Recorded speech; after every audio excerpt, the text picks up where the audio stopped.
here in our great country, but it won't work. America was asleep for a number of the Bush years. And the Bush regime was able to hoodwink and bamboozle America on a daily basis via the mainstream lying machine, the media. And the reason they were able to hoodwink and bamboozle us was because we trusted our president. Keep in mind, on 9/12, the day after the horrific 9/11, George W. Bush's approval ratings were at 92%. Everybody in America, practically, supported our president. Like we should have. Everybody in America trusted our president like we should have. And the Bush regime, via the media, used and misused that trust.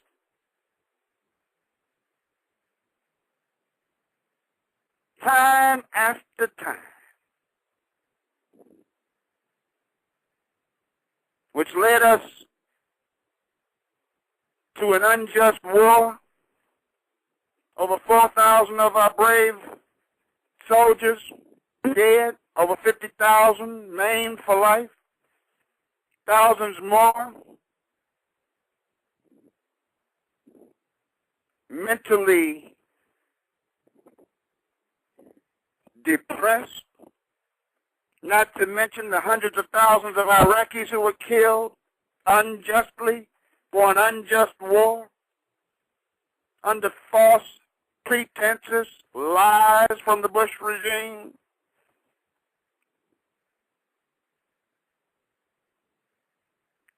They took that trust and they lied and lied and lied over and over to the American people constantly.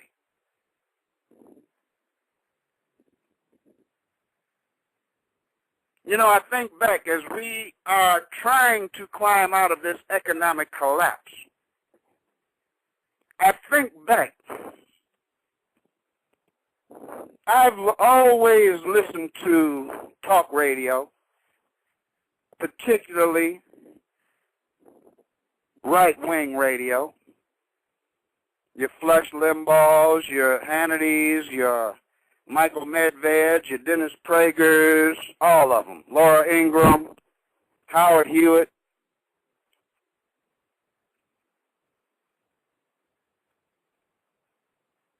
And it really amazes me how just not even more than a year and a half ago, all of these right-wing nuts were constantly on the radio talking about how great our economy is doing.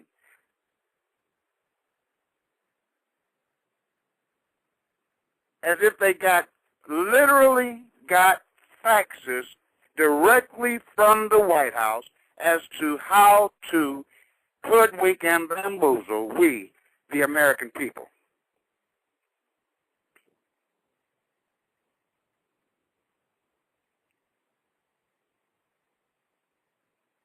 But some of us were not fooled.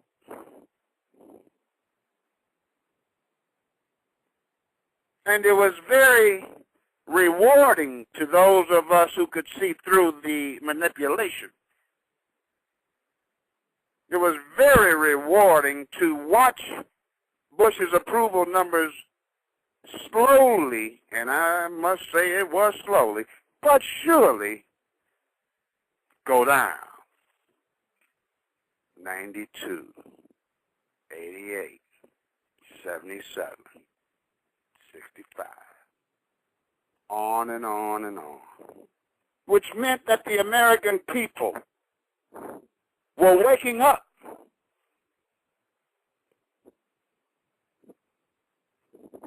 Were refusing to continue to be hoodwinked and bamboozled.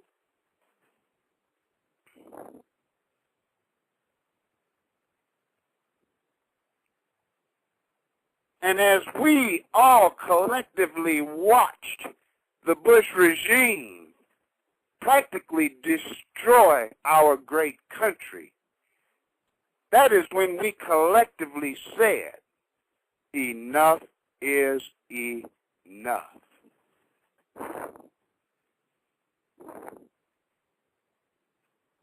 And that made us realize, wait a minute.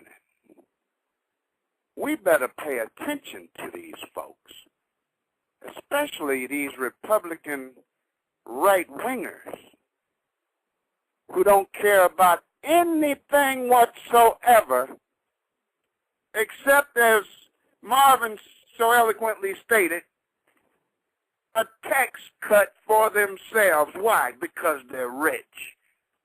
You know, they keep talking about tax cuts. When you are of an average income, a tax cut is really no big deal. Doesn't change your lifestyle. You're not going to buy another car. You might be able to afford cable TV a little bit easier. That's about it. So for we, the average people, tax cuts are absolute. What's so big about a tax cut? Sure, we like to, you know, who doesn't like a tax cut? But, I mean, we know it's not going to change our lives. But these rich Republican fat cat anti-American liars who are the greediest people on earth, which is the greed that has actually led our country to this economic collapse. All they talk about is tax cuts. Why? To put more money in their rich pockets. As many of you know, Michael Steele, a brother, a fellow brother, has been selected to head the RNC. In other words, he's the head of the Republican Party now. I guess the Republicans felt, since President Barack Obama is black, the best way to attract the African-American vote to the Republican side would be to put a black man in charge of the Republican Party. Are they nuts? I mean, really, give me a break.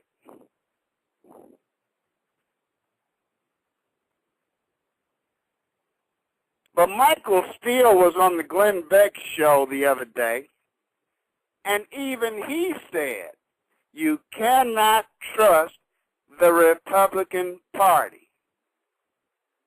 I am not exaggerating. As a matter of fact, here, listen for yourself. Here's Michael Steele on Glenn Beck. Michael, you know, the Democrats should not be pushing for the fairness doctrine because, quite honestly, I think, at least my radio audience, is more pissed at you guys than they are the Democrats. We expect socialism from some of the Democrats. Right, we get exactly. It. We don't expect it from you.